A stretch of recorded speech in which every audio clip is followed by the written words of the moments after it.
నా ప్రెసిడెంట్ గారికి, Mallesh general secretary గారికి, కుమార్ గారికి, శ్రీశైలం గారికి, అలాగనే మా కొత్త రామారావు అన్న గారికి, మైపాల్ రెడ్డి గారికి, మీ అందరు కూడా నమస్కారం. ముఖ్యంగా ఇక్కడ అందరు మా చుట్టాలు కూడా ఉన్నారు దీంట్లో. అయితే అన్న అడిగింది ఏంటంటే ఒక సెంటరింగ్ సంబంధించింది కంపల్సరీ వాళ్ళని చెప్పకుండా వాళ్ళ అసలు అంటే వాళ్ళు ఇట్లాంటి దానికి జీవోలు అవన్నీ తీయరు.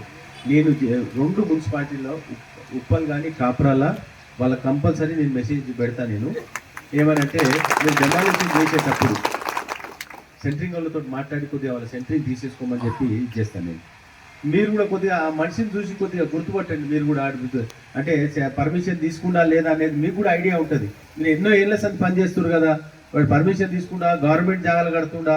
మీరు గవర్నమెంట్ జాగాలు కడుతున్నా అంటే మీరు 2 రూపాయలు ఎక్కువ ఇస్తే పోయి సెంటరింగ్ కొట్టేటట్టు అట్లాంటి పని చేసుకోకండి.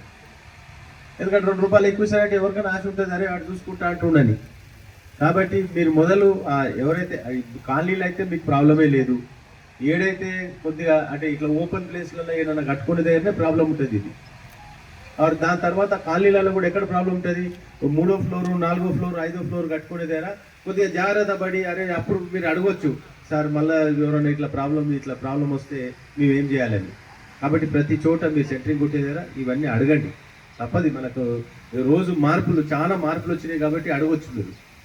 అట్లేపోతే ముఖ్యంగా మీరు ఏదైనా పెద్ద సెంటరింగ్ పని చేస్తూ ఉన్నారనుకో, మీకు ఎవరైనా కాంట్రాక్టర్ పైసలు ఇవ్వకున్నా, లేకపోతే మీకు సతాయిస్తున్నా, లేకపోతే లేబర్ సంబంధించి సతాయిస్తున్నా, ఏది ఉన్నా కూడా నాకు చెప్తే నేను తప్పకుండా మీ అందరికి హెల్ప్ చేస్తాను. ఏదైనా కాంట్రాక్టర్ ఉన్నారనుకో, వాడు ఇస్తలేడు అనుకో పైసలు, నేను పోలీస్ కన్నా కంప్లైంట్ ఇస్తాను. లేకపోతే వాడు ఎక్కడ ఏం పని చేస్తుండో అనేది చూసుకొని వానికి మీకు ఏ రకంగా పైసలు ఇప్పించాలని ఆలోచన చేసి ఆ రకంగా పైసలు ఇప్పిస్తాను. ఇదే కాకుండా మీ దగ్గర వచ్చిన పనులు ఏదైనా